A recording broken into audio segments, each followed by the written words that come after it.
వి gold trusted gold buyers. మీరు తాకట్టు పెట్టిన బంగారాన్ని విడిపించి ఈ రోజు ఉన్న మార్కెట్ ధరకు కొనబడును.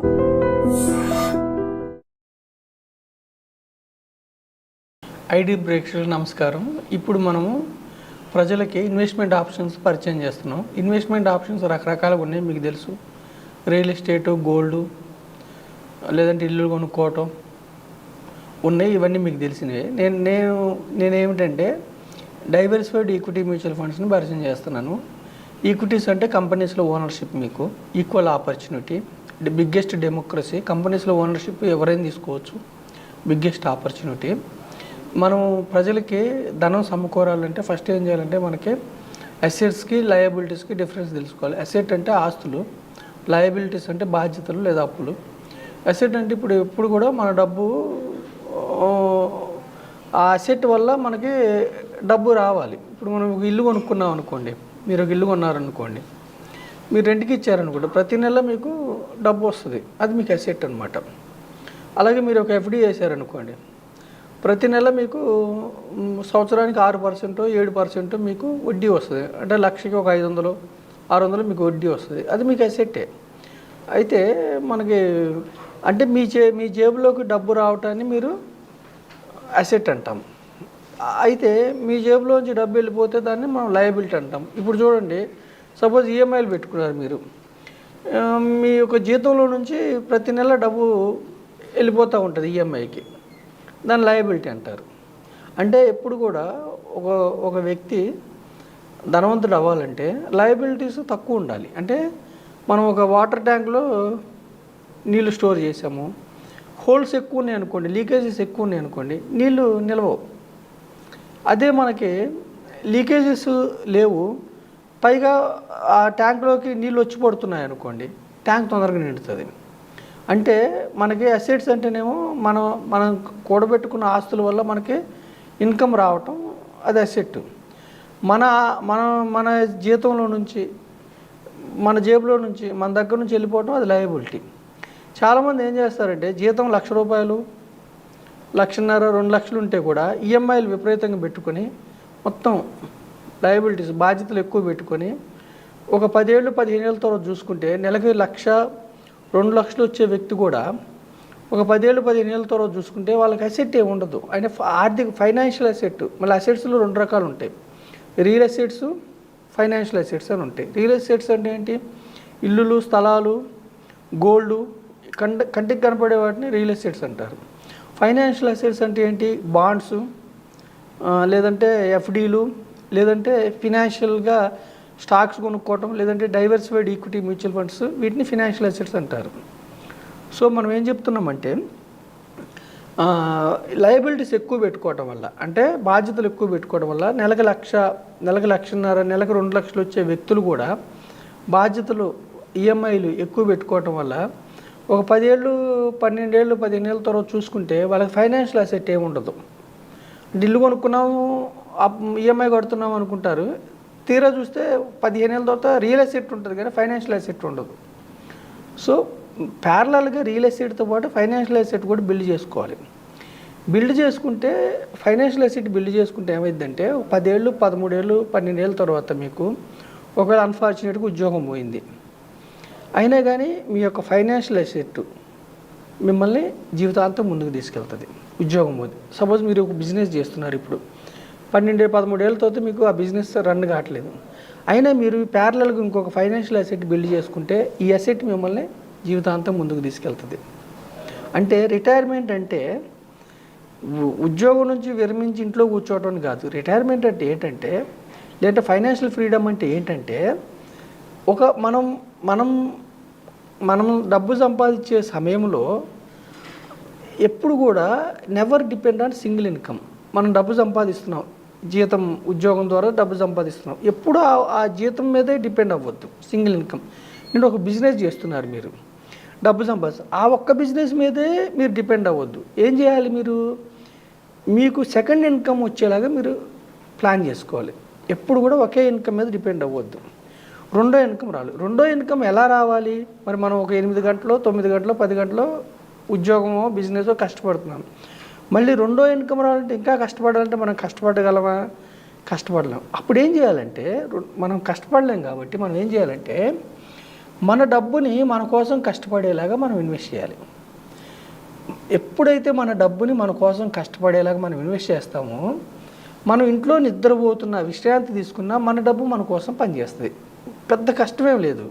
ఇప్పుడు ఎఫ్డిఏ చేశారండి, మీరు ₹1,00,000 ఎఫ్డి చేశారు, నెలకు 500-600 మీకు ఆ ఎఫ్డి సమకూర్చి పెడతా ఉంటుంది. అయితే మనం ఇక్కడ ఎఫ్డీని ఎందుకు ప్రమోట్ చేయట్లేదంటే, ద్రవ్యోల్బణం అంటే ప్రతి సంవత్సరం ధరల పెరుగుదల 7% ఉంది కాబట్టి ఈ ఎఫ్డీలో వచ్చేది 7% కాబట్టి నేనేం చెప్తున్నానంటే ఎఫ్డీ లాంటివి సేవింగ్స్ ఇన్స్ట్రుమెంట్స్ని ప్రమోట్ చేయకుండా ఇన్వెస్టింగ్ చేసుకోండి.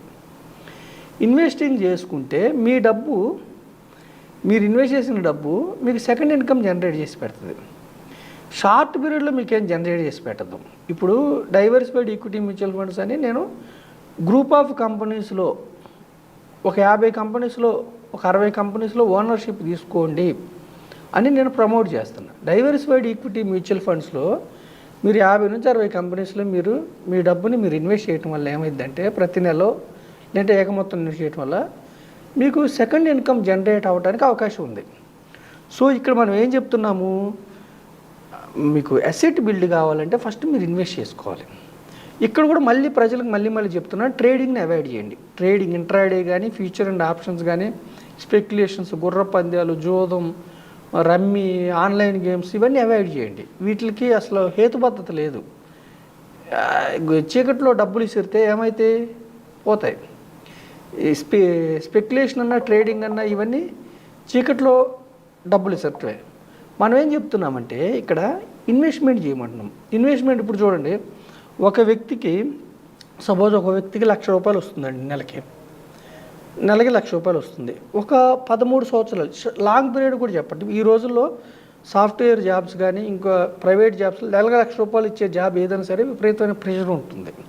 సో వాళ్ళని ఏమంటున్నాం అంటే నెలకు ₹1,00,000 వస్తే మీరు 42,000 నెలకి 42,000 13 సంవత్సరాలు ఇన్వెస్ట్ చేసుకోండి.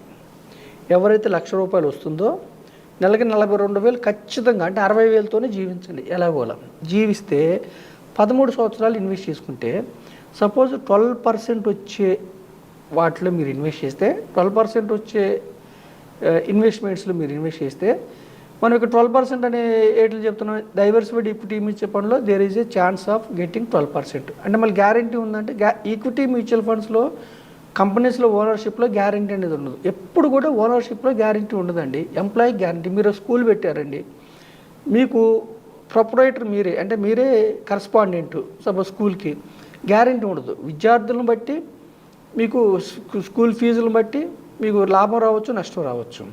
అలాగే మీరు ఒక హాస్పిటల్ పెట్టారు సపోజ్, అందులో ఉన్న డాక్టర్స్కి మీరు జీతాలు ఇవ్వాలి, వాళ్ళకి గ్యారంటీ ఉంటుంది. అందులో ఉన్న ఎంప్లాయీస్కి జీతాలు ఇవ్వాలి, గ్యారంటీ ఉంటుంది. కానీ ఓనర్కి గ్యారంటీ ఉండదు. అలా స్కూల్ ఓనర్కి కూడా గ్యారంటీ. అలాగే ఏ బిజినెస్ పెట్టినా ఓనర్కి గ్యారంటీ ఉండదు.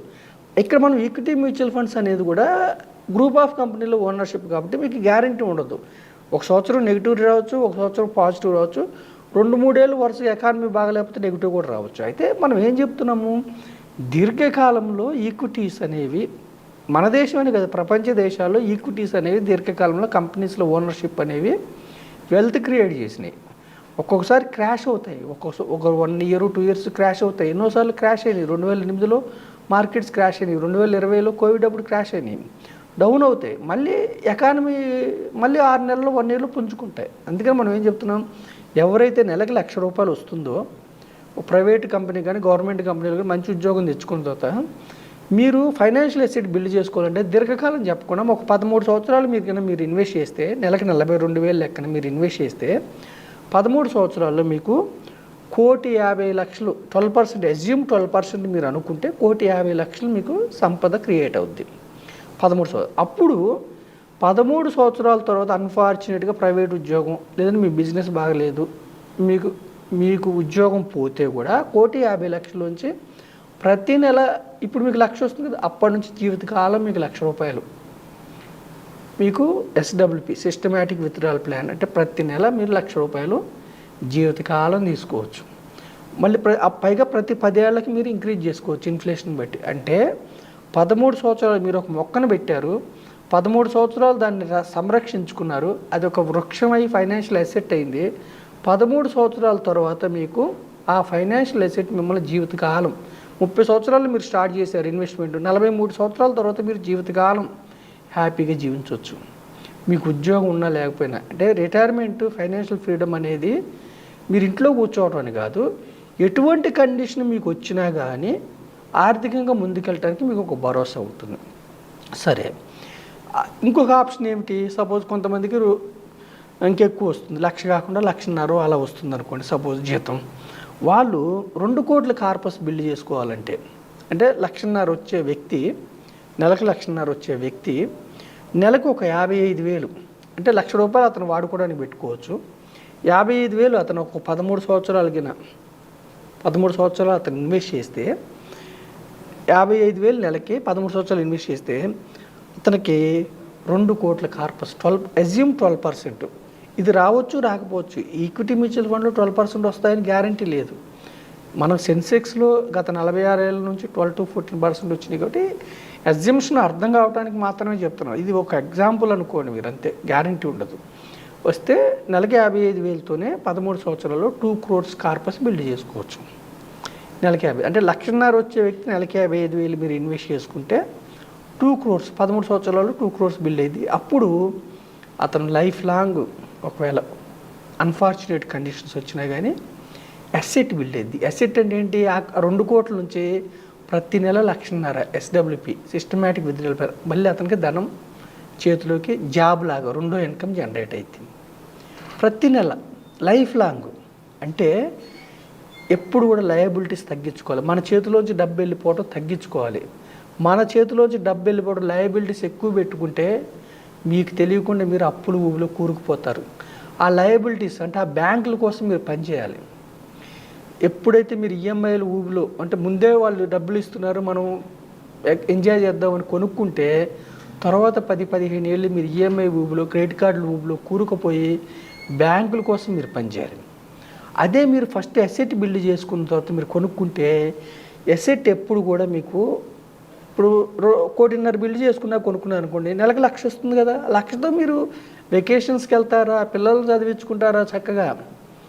లేదు, ఏ విధమైన వస్తువులు కొనుక్కోవాలన్నా కానీ, ఇంకా అసెట్, ఇంటి ఈఎంఐలు కట్టాలన్నా కానీ మీ అసెట్ మీకు కడుతుంది. అదేవిధంగా 2 కోట్లు బిల్డ్ చేసుకున్న తర్వాత మీరు కొనుక్కున్నారనుకోండి ఏదన్నా కానీ, ఈ 2 కోట్ల నుంచి మీకు మీ చేతిలోకి డబ్బు తెచ్చి పెడుతూ ఉంటుంది ప్రతి నెల. 2 కోట్లు బిల్డ్ అయిన తర్వాత ఫైనాన్షియల్ అసెట్ 1,50,000 మీకు చేతికి వస్తూ ఉంటుంది. అప్పుడు ఏమవుతుంది మీకు, ఈ 2 కోట్ల ఫైనాన్షియల్ అసెట్ ఇంకా ఎక్కువ పెరుగుతూ ఉంటుంది. అంటే జీవితాంతం మీరు స్మూత్గా వెళ్తారు. అంటే ఫస్ట్ ఉద్యోగం వచ్చిన వెంటనే మీరు ఈఎంఐ ఊబిలో కూరుకుపోతే మీ లైఫ్ ఒకలాగా ఉంటుంది. ఉద్యోగం వచ్చిన వెంటనే పెద్ద పెద్ద కార్లు కొనుక్కొని, ఏమి డౌన్ పేమెంట్ లేకుండా ఇల్లులు కొనుక్కొని, తర్వాత ఏమి ఫైనాన్షియల్ అసెట్ లేకుండా మొత్తం ఈఎంఐలే పెట్టుకుంటే, రేపు పిల్లల చదువులకి కానీ, ఇంట్లో ఏదైనా ఫంక్షన్ చేయాలని కానీ అన్నిటికీ మళ్ళీ అప్పులు చేయాల్సి వచ్చి అప్పులు ఊబిలో కూరుకుపోతారు. అలా కాకుండా నేను ఏం చెప్తున్నానంటే, ఇన్వెస్ట్మెంట్ ఆప్షన్స్ చిన్న కొంచెం నెలకి 50,000తోనే మీరు పెద్ద స్థలాలు కొనాలంటే కొనుక్కోలేరు. నెలకి 50,000తో రియల్ ఎస్టేట్స్ చిన్నగా నెలకి 50,000, నెలకి 42,000 ఒక ఆప్షన్ చెప్పా, నెలకి 55,000 ఒక ఆప్షన్ చెప్పా. దీంతోనే 1.5 కోటి 13 సంవత్సరాలు, ఎక్కువ లాంగ్ పీరియడ్ చెప్పట్లేదు, 13 సంవత్సరాల్లో మీరు అసెట్ 1.5 కోటి 2 కోట్లు బిల్డ్ చేస్తే మీరు ఫినాన్షియల్ అసెట్, ఈ యొక్క ఫినాన్షియల్ అసెట్ మీకు ఎప్పుడు జేబులోకి, మీ ఇంట్లోకి డబ్బులు తెచ్చి పెడుతూ ఉంటుంది. కాబట్టి ఇన్వెస్ట్మెంట్ ఆప్షన్ పరిశీలించండి. ఎలా ఇన్వెస్ట్ చేయాలి? డైవర్సిఫైడ్ ఈక్విటీ మ్యూచువల్ ఫండ్లో మీకు అవగాహన ఉంటే ఓకే. అవగాహన లేకపోతే మాలాంటి వ్యక్తులకి, ఫైనాన్షియల్ డిస్ట్రిబ్యూటర్స్కి, యాంఫీ రిజిస్టర్డ్ డిస్ట్రిబ్యూటర్స్కి, లేదంటే సిఎఫ్పి సర్టిఫైడ్ ఫైనాన్షియల్ ప్రొఫెషనల్స్కి, లేదంటే మీరే మంచి రీసెర్చ్ చేసుకుని జాగ్రత్తగా, అంటే ఇన్వెస్ట్మెంట్ ఎప్పుడు కూడా మంచి నాలెడ్జ్తో, తరువు నాలెడ్జ్తో వెళ్ళాలి. ఏదంటే అదే గుడ్డిగా వెళ్ళదు. ట్రేడింగ్ అవాయిడ్ చేయండి. చేస్తే ఏమిటంటే మీకు ఒక ఫైనాన్షియల్ అసెట్ బిల్డ్ అవుతుంది. ఇన్వెస్ట్మెంట్ ఆప్షన్స్ చెప్తున్నాము.